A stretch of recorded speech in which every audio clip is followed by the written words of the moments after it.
We are fortunate to have a professional fire department for the city of Hot Springs, and one of its many capabilities is its hazardous materials response. And with me today to discuss recent improvements to our hazmat capabilities is Ty Ferris, who is the training officer for the Hot Springs Fire Department. Welcome, Ty. Thank you. Glad to be here. Well, thank you for joining us. We've got a pretty exciting topic that I know people are going to be interested in learning more about. Recently, you received some financial assistance to upgrade your hazmat capabilities. Tell us a little bit about that. We did. Through a grant through Homeland Security, Bo Robertson, our emergency manager for the Garland County, put us onto this grant, and so we're actually going from a Type 3 hazmat team to a Type 2, which just increases our capabilities specifically for unknown chemicals. We could always detect known chemicals, but this grant is allowing us to buy equipment that we can go into any unknown situation and detect that equipment. And we received a $100,000 grant through this.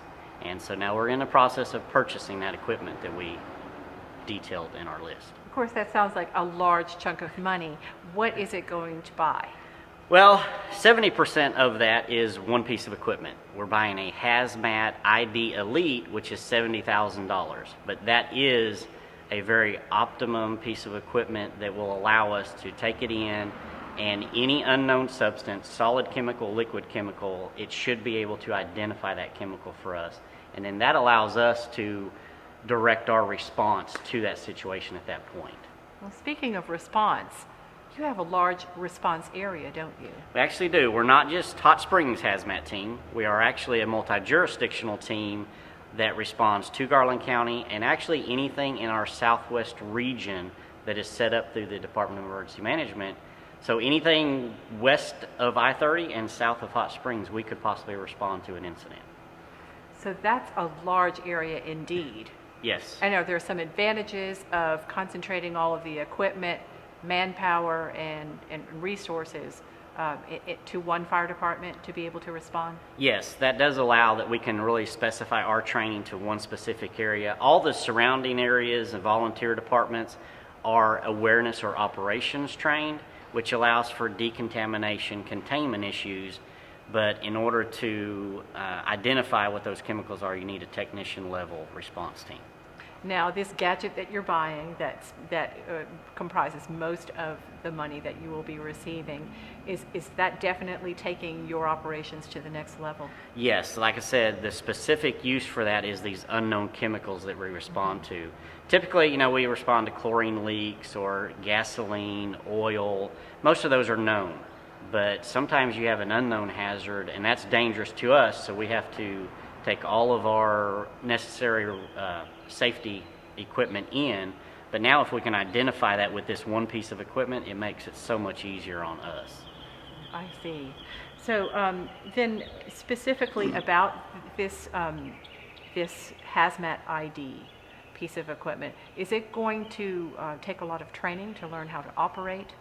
It'll take some, especially on the front end, and because we don't know that much about it. So we will have whoever we purchase the equipment from, they will send a representative in and train us on that specific piece of equipment. And then we'll be able to maintain that training every year once we learn it. And we can even probably send some of our own technicians to their training sites and have some specific guys that they really know that piece of equipment. Now, speaking of equipment, you're blessed with a big trailer behind us that you use for hazmat response. Can you tell us a little bit about some of the equipment that's on board and how it helps you in an incident? Sure. Fortunately, this came through a grant also, and as technician level response team, we were fortunate to get that. Our biggest duties in a response are isolation and then identification. We don't clean it up or anything like that. We respond to it, contain it, and then try to identify what that is so the next company that comes in will have that idea. So a lot of our equipment are suits.